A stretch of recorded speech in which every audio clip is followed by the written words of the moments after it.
बहू का असली घर। औरत का असली घर कौन सा होता है? उसका मायका या ससुराल? चलिए इस कहानी में जानते हैं। मानसी को घर सजाने का बहुत शौक था। एक दिन मानसी अपने पिताजी से कहती है,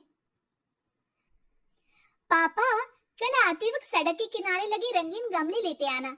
छत में छोटा सा गार्डन बनाऊंगी। अरे 2 महीने बाद तेरी शादी है। ससुराल जाकर ही सजाना, वही तेरा असली घर होगा। और फिर मानसी की शादी नारंग से हो जाती है। नारंग का घर होता तो है बहुत बड़ा, लेकिन पुराने तरीके का। फिर एक दिन, माँ जी देखिए, मैंने ड्राइंग रूम सजाया है। ये नया बड़ा टीवी और सोफे कैसे लग रहे हैं माँ जी? अरे ये सब नहीं चलेगा। यहाँ मेहमान आते हैं तो आराम से खटिया में बैठेंगे। सोफे में कहाँ पीठ सीधी करेंगे।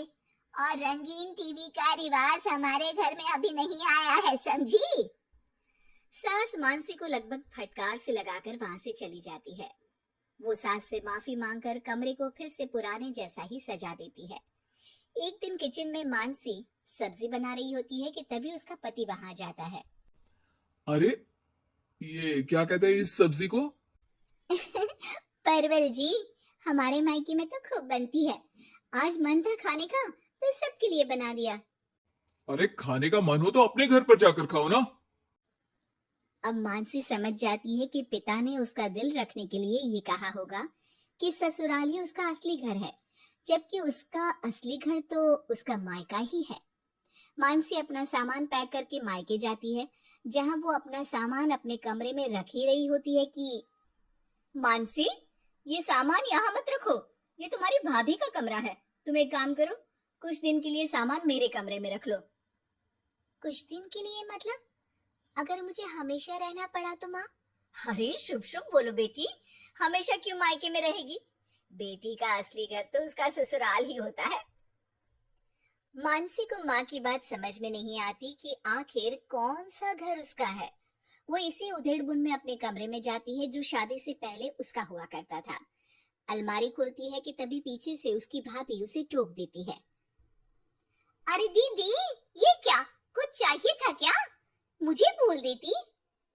नहीं नहीं, मैं तो बस वैसे ही अपनी अलमारी में देख रही थी, लेकिन यहाँ तो मेरा कोई भी सामान नहीं है।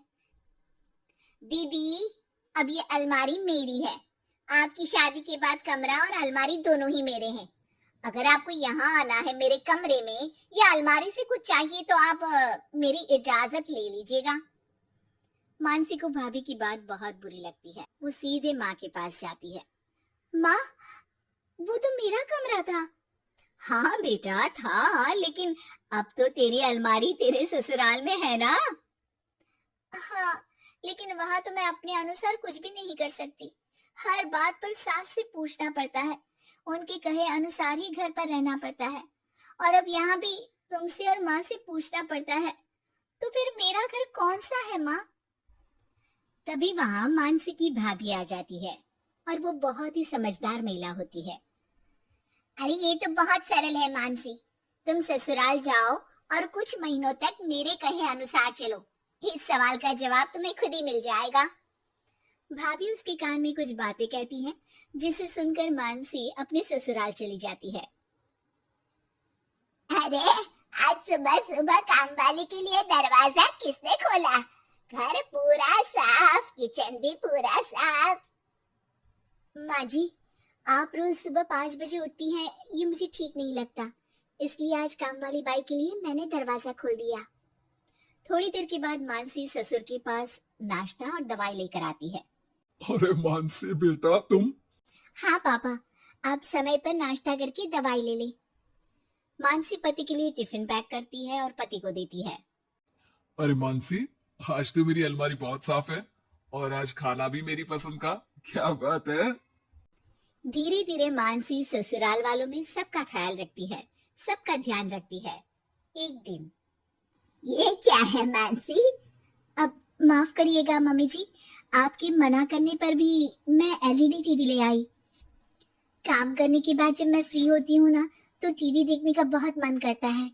ब्लैक एंड व्हाइट टीवी में मुझे समझ में नहीं आता, इसलिए अपने कमरे के लिए कलर टीवी मंगवाया था। अरे बेटा, तेरा घर है, अपने कमरे में क्यों?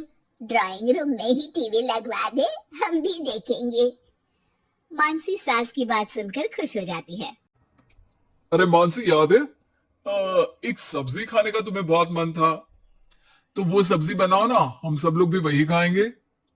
लेकिन वो तो यहाँ पर बनती नहीं है ना। और वही किचन तुम्हारा है, इस घर की तुम मालकिन हो, अब तो तुम जो खिलाओगी वही खाएंगे हम। मानसी की समझ में नहीं आता कि अचानक घर वालों के व्यवहार में इतना बदलाव कैसे। वो अपनी भाभी के पास मायके जाती है। भाभी, आपके कहे अनुसार मैंने सबका ख्याल रखा, घर की हर छोटी जरूरतों को मैंने खुद पूरा किया, और अब तो घर का हर सदस्य मुझे ही घर की मालकिन मानता है। लेकिन ये क्या फॉर्मूला थी भाभी, समझी नहीं मैं। देखो मानसी, घर किसी एक का नहीं बल्कि पूरे परिवार का होता है।